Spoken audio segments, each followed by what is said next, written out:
Good morning. This is Dr. Tim with the Dr. Tim Experience.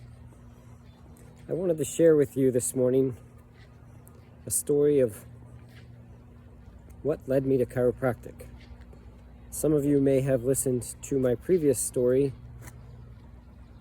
about going from dropout to doctor. So early on, approximately 1985, I was leaving a meeting with a friend. I believe I was approximately 12, maybe 13 years old. And this friend was a new driver. And we were driving in the town of White House Station, where I grew up, driving on some back roads. He was going a little excessive with his speed on these roads. And I remember very distinctly coming around a corner and him muttering something about, "Oh shit." As the car started to spin sideways, one way and then the other, I started to have a little blurriness as things were going so fast. I do recall hearing the crash and feeling the abrupt, blunt force to my body. I was out for a few seconds, maybe longer, but not very sure. When I came to, there was glass all over me. I could see woods and field in front of me. And as I turned my head to look at the driver, Mark, I did not see him.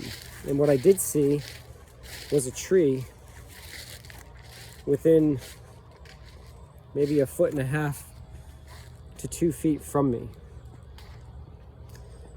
I could tell that the car was in very bad shape, but I started to have a little bit of a panic about where the driver was. When I called out to him, I heard him say, "I'm here, are you okay?"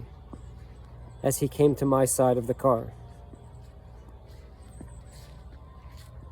He helped me out of the car. I was very shaken up, as was he. Both of us have had some blood spots on us, as the glass was all over. I remember a man coming down the road, and he was yelling something to the effect of, "You are driving too fast, slow down." And I thought, what a horrible thing to say to two young boys that are crawling out of a quite demolished vehicle. So the story of the accident was the lead up to why, or what, brought me to chiropractic. I spent the next 4 years suffering from severe migraine headaches, and oddly enough, never put it together that it was probably from the accident, as most of us do. I saw doctor after doctor after doctor, multiple visits, primarily to the same doctor, but nothing could be done. Migraines are one of those things that can have many causative factors, but when they are mechanical and structural, they can usually be alleviated.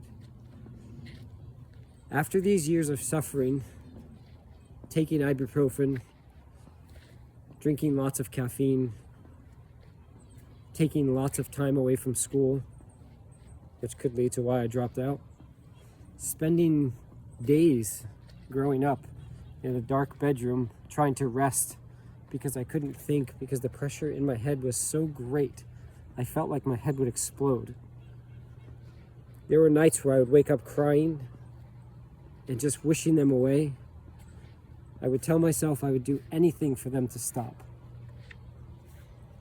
And there was one night, particularly when my mom said, "We need to do something about this. I can't see you go on in such pain." She took me to a chiropractor in our town, Dr. Barberi, I wish I knew where that man was today, because I would like to thank him.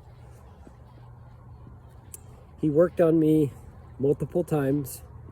There was some focus on my atlas and upper neck with his work. It wasn't but a handful of visits, because I don't remember going to him very often, when I started to realize I hadn't had a migraine in weeks, and weeks turned into months. And that's where it started. That's when I started to realize that this new specialty in my life, chiropractic, was transformative in relieving my migraines. So that's the start. From that point forward, I always found myself looking for a local chiropractor as I moved about in my life. I would get started, have some visits, get some things worked on, but I always felt good. I always felt better after seeking their care. I was fortunate enough in my undergrad schooling career, there was an opening at a chiropractic office for a chiropractic assistant. I had no idea what that really entailed, but I knew that I wanted to work for someone that could take care of me. So after taking that job, working for Dr. John Woodward in Westchester, Pennsylvania, for just about 2 years, I could see the amazing transformation and benefits people got from chiropractic care. And I saw how happy he was, how happy the people were that worked for him. And I just thought, this is pretty amazing. And I wish that I could be a chiropractor. But I was already in school to become a health and physical education teacher. And I can assure you, based on my history, you may agree, I did not see myself having the ability to go through medical school to become a doctor of chiropractic. And as you all know, that story has changed. And I have been practicing chiropractic now for just about 14 years. So there's my story. Lots of details left out. Maybe we'll fill in some of those details as we go. And with that said, in good health, you will find happiness. Have a great day.